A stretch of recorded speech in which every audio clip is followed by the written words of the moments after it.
Welcome to Basketball Cinema, where we revisit the most important and iconic games in NBA history.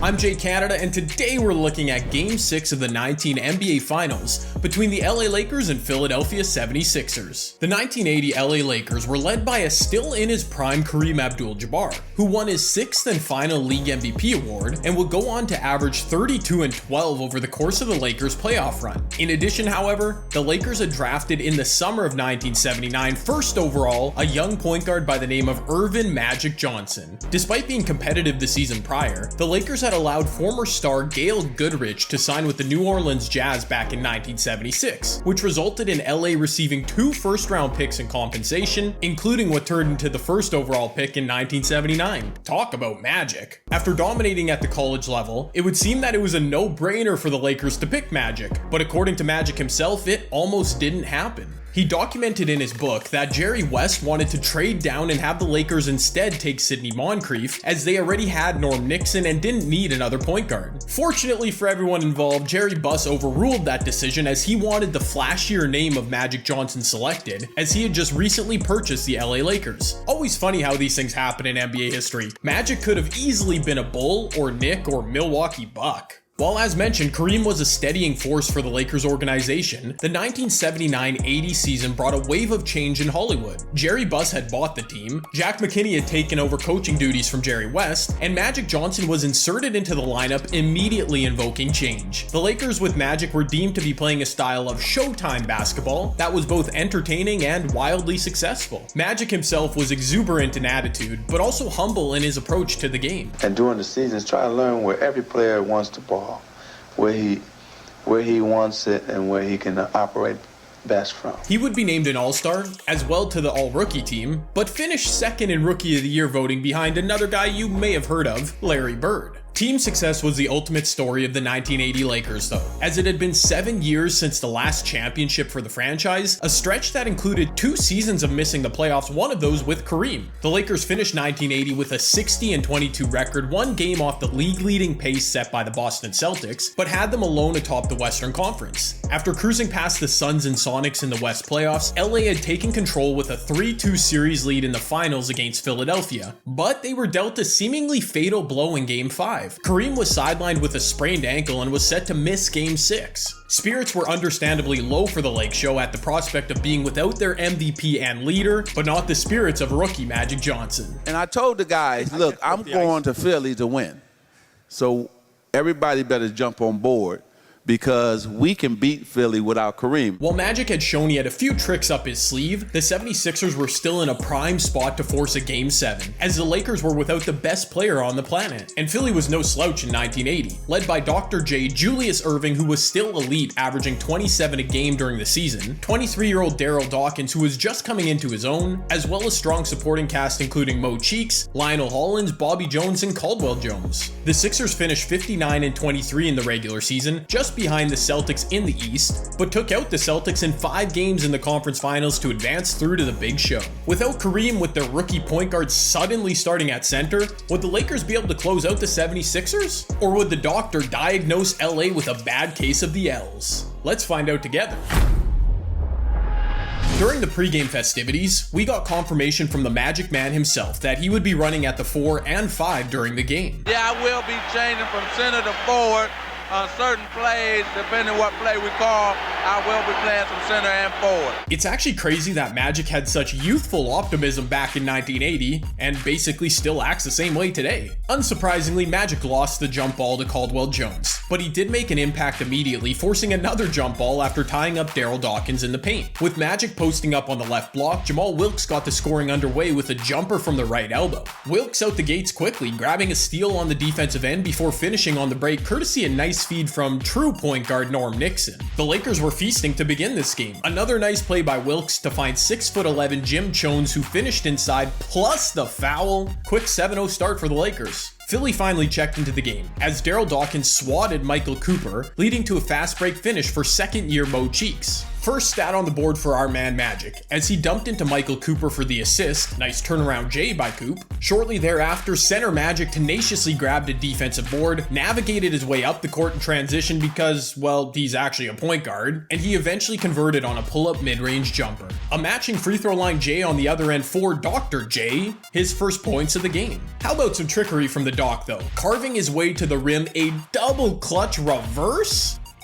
Yeah, that was pretty slick. Julius continued to put his stamp on the early moments of the game. A floating banker off glass, Philly had cut the first quarter deficit down to 3. Watch this high IQ play from Dr. J. The Lakers began to bring a double on his touches, and after passing out of it, he immediately darted to the middle of the paint where he found an uncontested layup. A less intellectual play by Doc, however, as he gambled and missed on the steal on an entry pass to Magic in the post. Johnson was able to elevate, hang, and hit, plus the foul. Did Magic just steal Dr. J's bag on that finish? Another dime for Magic once again operating from the post, as he kicked out to Jim Chones for a midi. Mike Bibby's old man Henry knocking down a midi of his own off a nice feed by Bobby Jones, but Magic was able to burn Jones on the other end, a floater for 2. Look at Julius Erving though, a huge flush on the baseline, low-key, putting Magic on a poster. Very low-key. Magic back into his bag though, summoning the powers of an absent Kareem with a rolling skyhook to give the rookie 11 points in the first quarter. Into the second quarter, once again Mo Cheeks going coast to coast for the 76ers, scoring the bucket and a foul, although it was a pretty clear charge in my opinion taken by Magic. Either way, it would end up being 3 of Cheeks' 13 points on the game. Very fair outing for the future Hall of Famer in Philly.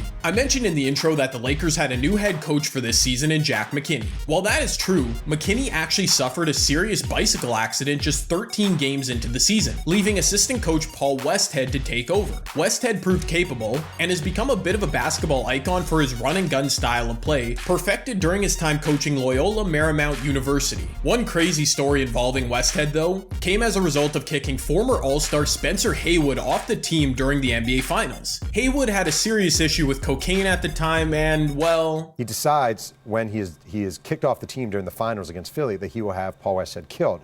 Calls his friends in Detroit to fix the brakes on Paul Westhead's car and they will run him off the road. He calls his mom a couple of nights before he's supposed to do it.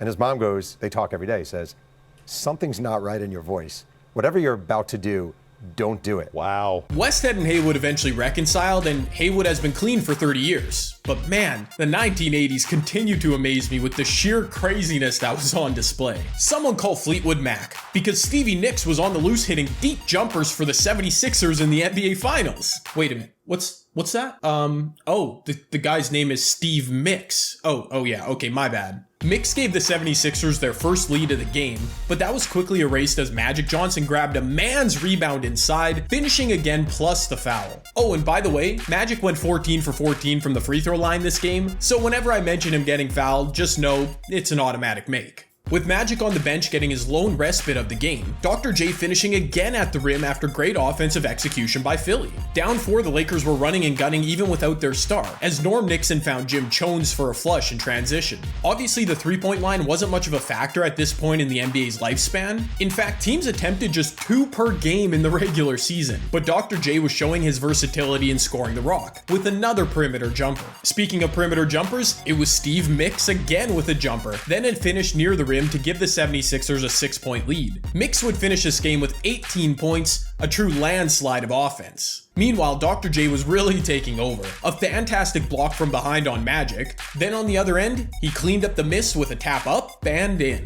Quick side note, Magic's passing wasn't the story of this game as he'd finished with only 7 assists. But for those of us who didn't get to watch Magic live, he really was an insane passer. Look at this feed out of a free throw line post up to Michael Cooper on the cut. It was such a surprise to Cooper that he traveled, but obviously that should have been an easy 2 set up by Magic. Anyways, while he wasn't dropping dimes at his usual pace, in transition, Magic was able to slice to the paint for an easy floater. The Lakers tied things up with Brad Holland converting a gimme from...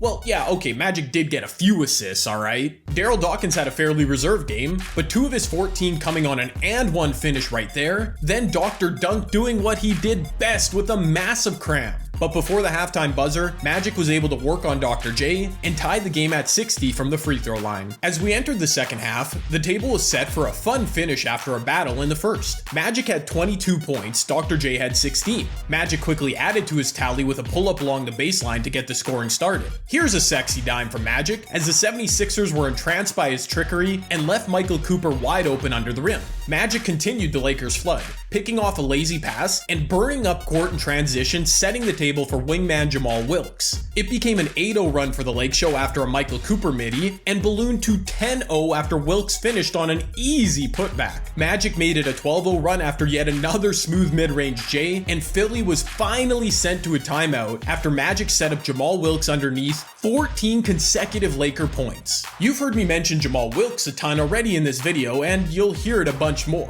He would eventually hoist up 30 shots in Game 6 for the Lakers, truly embracing his opportunity to shine without Kareem on the floor. Wilkes feels like an underrated NBA legend, so in case you didn't know, he's a Hall of Famer, was Rookie of the Year in 1975, was two-time All-Defensive, and was a part of 4 championship teams. He averaged 21 a game in the finals for LA, and was seemingly the perfect wingman alongside Magic Johnson. Well, I think, Bill, it's kind of like a snowball. When you run and you get the ball and you get it where you want it, where you can do something with it, then there's a tendency to want to run more. There's a good chance I will get the ball, but if I don't, that someone will get an easy shot, and in the long run, that's going to help the team. Run, and run some more. That's showtime, baby. Without Kareem, the Lakers were lacking in rim protection, but Jim Chones gave them a reasonable facsimile with a huge swat of Bobby Jones. Big Bob would end the 14-0 Lakers run, however, as the 76ers finally found some traction. Another impact play by Jim Chones for the Lakers, a big offensive rebound and nice drop-off to our guy Wilkes for the finish inside. Again Chones with an O board. After the reset, Norm Nixon was able to ISO for his lone hoop of the game. Guys, the Lakers took control in the third, had a 14-point lead at this point.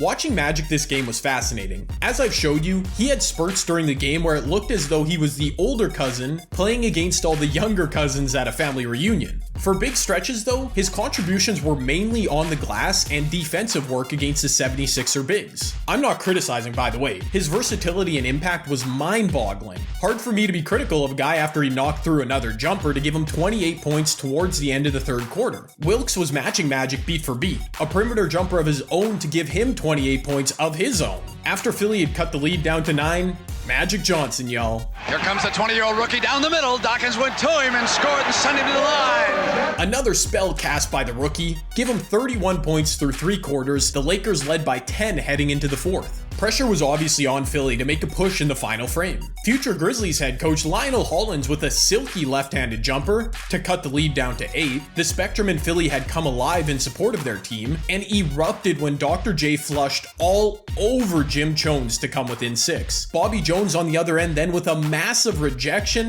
The 76ers weren't going down without a fight. By the way, the 80s, they were indeed wild. Daryl Dawkins RKO'd Michael Cooper from out of nowhere. Dr. J a seemingly impossible shot from the post, his second field goal of the fourth quarter. And with a chance to cut the lead down to 4. Here comes the doctor. Julius goes to the side of the glass. 97-93. 27 for the legend. Just like that, it was once again a nail-biter. Bobby Jones was all over the place in this game for Philly, a beautiful tap-in off a Dr. J miss. 76ers run was stalled though, as Jim Chones got the bounce, a huge basket for LA. Under 6 minutes remaining, it was still just a 2-point lead for the Lakers, and Magic had been quiet in the fourth. Jamal Wilkes for the Lakers and Bobby Jones again for Philly traded baskets. Magic Johnson's first basket of the final frame coming with just over 4 minutes left. Another O-board and putback for the Lakers. Jamal Wilkes simply wouldn't stop attacking for the Lake Show, an and-one conversion to extend their lead back to 7. After a Mo Cheeks transition jumper made it a 5-point game, Norm Nixon was able to dish underneath to Magic, who finished at the rim plus the foul. Questionable foul in my opinion, but Magic, man.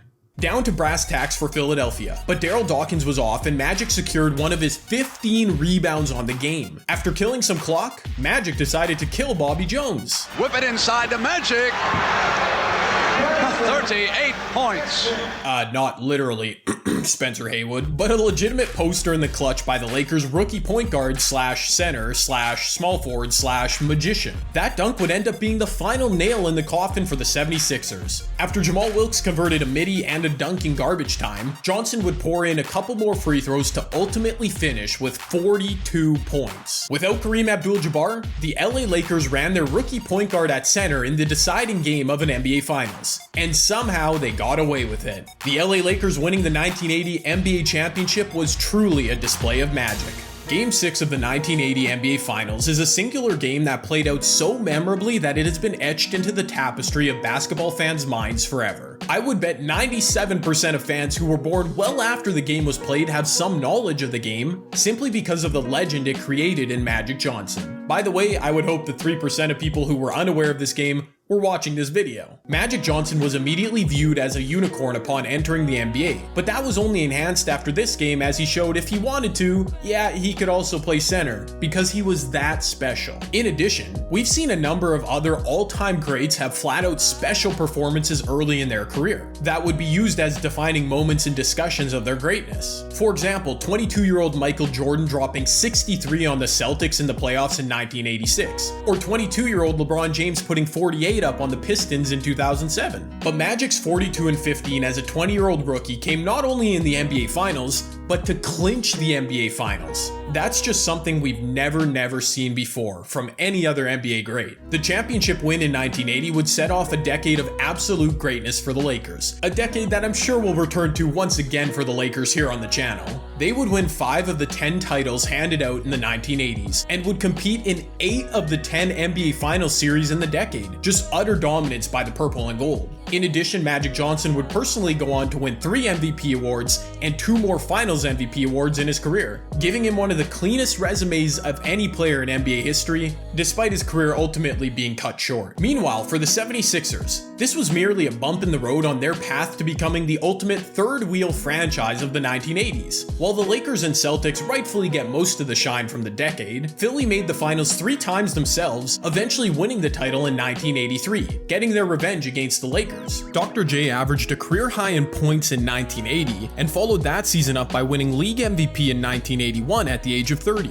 He continued to lead the Sixers, going deep in the playoffs in both 81 and 1982 as the first option on the team, before playing sidekick to reigning MVP Moses Malone in the 76ers championship run of 83. I'd also be remiss if I didn't mention Daryl Dawkins here. Chocolate Thunder, as he was known, would go on to have a very successful NBA career, unfortunately missing out on the 76ers title as he had been traded to the Nets. Dawkins passed away in 2015. Rest in peace.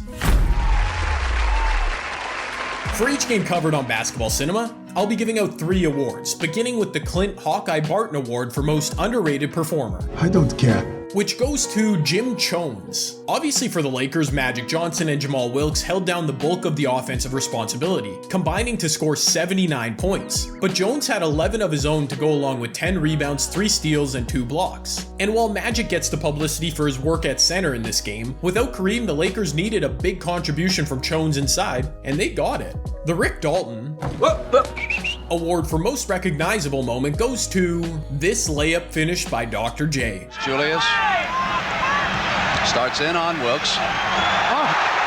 I hope I did a good job of showing the greatness of Julius Erving in this game, as he did put on quite a show. When I saw this layup, I immediately got excited because we've all seen the legendary reverse layup from Dr. J, which also took place earlier in this series. This one in Game 6 wasn't quite as iconic, but it still got me pretty excited, I can't lie. And finally, the Mark Jackson, with all due respect, Award for Weirdest Moment in this game goes to this story told by Brent Musburger about Lakers coach Paul Westhead. He had a unit over there at LaSalle that he called the Force. He said that's what he's going to use tonight. And he said, then if we need it, the Empire will strike back on Sunday. I'm not sure if Westhead was like a big Star Wars head back in the day, or if Musburger was just making a relevant pop culture reference. Crazy enough, The Empire Strikes Back was released just a day after Game 6 in 1980. For the Lakers, ally was the Force, and a powerful ally it was. I'm not doing the Yoda voice, no chance. And that's it. The LA Lakers beat the Philadelphia 76ers 123-107 in Game 6 of the NBA Finals on May 16th, 1980. Despite not winning Rookie of the Year, Magic Johnson put the NBA on notice with a truly historic Finals performance. If you enjoyed this episode of the show, please consider dropping a like down below, and if you can see yourself watching a few more of these, I'd suggest subscribing to the channel as well. Also, leave me a comment on literally anything from this video. They all help, so please do so. Next week we'll be taking a look at another breakout performance for the ages from an all-time great point guard. But until then, I'm Jay Canada, and this has been Basketball Cinema. In addition, we've seen a number of all-time... As he had just recently... Jack McKinney had taken over coaching duties from... Magic decide... Came as a result of kicking former All-Stars and Philly... Oh my gosh. Then on the other end, he finished with... They would win 5 of the 10 hand... Oh my goodness.